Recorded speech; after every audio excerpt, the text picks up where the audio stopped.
My first condolences to the family. నా ఫ్యామిలీకి, ఆ ఫ్యామిలీకి నిజంగా జరిగింది చాలా చాలా చాలా అన్ఫార్చునేట్. ఎందుకంటే నేను చాలా బాధపడతాను అలాంటి విషయాలు. ఎందుకంటే నేను ఎస్పెషల్లీ ఫిలిం పర్సన్గా నా లైఫ్ అంబిషనే థియేటర్కి వచ్చిన జనాల్ని ఎంటర్టైన్ చేద్దామని. అరే మీరు వచ్చి మిమ్మల్ని థియేటర్కి వస్తే మిమ్మల్ని అందరూ నవ్వుతూ పంపించాలనే నా ఇంటెన్షన్ అబ్బా. మీ మనసుల్ని గెలిచి పంపించాలని అనుకునే మనిషిని అలాంటి థియేటర్లో అలాంటి థియేటర్లో టెంపుల్ లాంటిది, అలాంటి థియేటర్లో ఒక యాక్సిడెంట్ అయిందంటే నాకంటే బాధపడేవాడు ఉంటాడా ఎవరైనా? నాకు నిజంగా బాధగా ఉంది. So condolences to the family. I really wish good. I'm having a few hourly updates about what's happening with the kid. అబ్బాయి సీతేజ్కి ఎవ్రీ ఫ్యూ అవర్స్కి ఏమవుతుంది అప్డేట్లో ఉన్నాను. గుడ్ థింగ్ ఏంటంటే తను బాగున్నాడు, లైట్ కదులుతున్నాడు, he's progressing. This good thing that's are happening. ఇన్ని మిస్హ్యాప్స్లో అదొక్కటి ఆనందపడగలిగిన విషయం.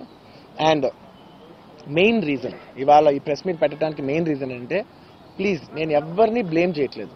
Please understand, there's a lot of misinformation, there is a lot of false allegation, wrong and miscommunication వల్ల కూడా చాలా జరుగుద్ది. So I just want to tell, I don't want to blame any department or any particular political leader or the government. In fact, government though we are very very happy because మాకు theatre special prices ఇచ్చారని we are actually very happy with them. So ఇది ఏ individual కి సంబంధించిన విషయం కాదు.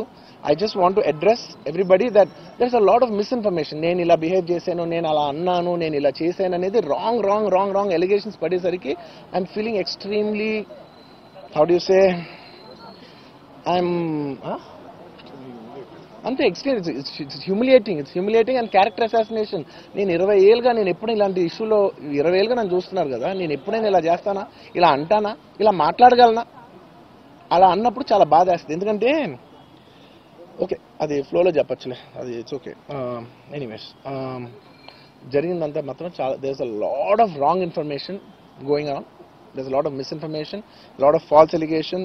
Especially నా character assassination చేసేసరికి, sir నేను సినిమా చేసి సినిమా చాలా పెద్ద సక్సెస్ అయ్యి ఉండి ఆ సక్సెస్ అంతా పక్కన పడేసి మొత్తం గత 15 రోజులుగా నేను ఇక్కడే కూర్చుని అన్ని ఫంక్షన్స్, అన్ని ప్రోగ్రామ్స్, అన్ని సెలబ్రేషన్స్ అన్ని మాక్సిమం క్యాన్సిల్ చేసేసుకుని, పబ్లిక్ ఫంక్షన్స్ అన్ని పెడదాం అన్ని క్యాన్సిల్ చేసుకుని ఒక్కడనే ఇక్కడ కూర్చుని, అరే ఇలాంటి టైం ఎలా ఉండేది, నేను ఎలా ఉండాల్సిన టైం ఇలా అయిపోయింది అంటే, నేను ఒక్కడనే కూర్చుని 15 రోజులు ఇంట్లో ఎక్కడికి వెళ్ళబోతున్నా, నా ఆఫీస్కి వెళ్ళబోతున్నా. నేను సొంతగా సినిమా తీసా, ఒక తీసిన సినిమా 3 ఏళ్ళు కష్టపడి తీసిన సినిమా థియేటర్లో ఎలా ఉందో కూడా నేను చూడలేదు ఇప్పటి వరకు. నేను నా సినిమా థియేటర్లో ఎలా ఉందో చూడలేదు నేను.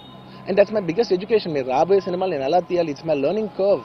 నాకు చాలా ఇంపార్టెంట్ నేను థియేటర్లో చూడటం, నేను నేర్చుకుంటా సినిమాని. నేను మీకు నెక్స్ట్ ఇవ్వాలంటే సినిమా, నేనేం చెప్తున్నానంటే, ఇలాంటి టైంలో కూడా నేను ఒక్కనే ఇంట్లో 15 రోజులు కూర్చుని అరే ఇట్స్ ఓకే అయ్యేది అయింది, ఇట్స్ ఓకే మన తప్పేం లేదు అంటే డైరెక్ట్ ఇన్వాల్వ్మెంట్ లేదు. ఇట్స్ నా ప్రెమిసెస్లో అయింది కాబట్టి I am extremely apologetic for what has happened. అలాంటిది ఇలా 15 రోజులు కూర్చున్న తర్వాత మీరు ఇలా అన్నారంట, మీరు అలా అన్నారంట, కాళ్ళు చేతులు ఇరిగిపోతే పర్లేదు అన్నారంట అంటే డెఫినెట్లీ చాలా బాధ వేస్తుంది. అందులో ఏంటి, ఒక నేషనల్ మీడియా ముందు ఇలా మాట్లాడతాం అనేది నా క్యారెక్టర్ అసాసినేట్ చేసినట్టు కదా దేశం ముందు. అరే నేను కష్టపడిందే ఈ 3 ఏళ్ళు తెలుగు వాళ్ళకి. నా ఆడియో ఫంక్షన్ చూడండి నేనేమన్నాను, నా సినిమా చూడండి అది అన్నాను, నేనేమన్నాను, అరే మన తెలుగు వాళ్ళు పరువు తీసి ఎక్కడో నిలబెడదామని ఒక అటెంప్ట్తో చేశాను. అలాంటిది నేను అంత ప్యూర్ ఇంటెన్షన్తో చేస్తే, నేను ఇలా చేశాను అలా చేశాను, నా మీద ఫాల్స్ ఎలిగేషన్, నాకు ఎంత బాధ వేస్తుంది.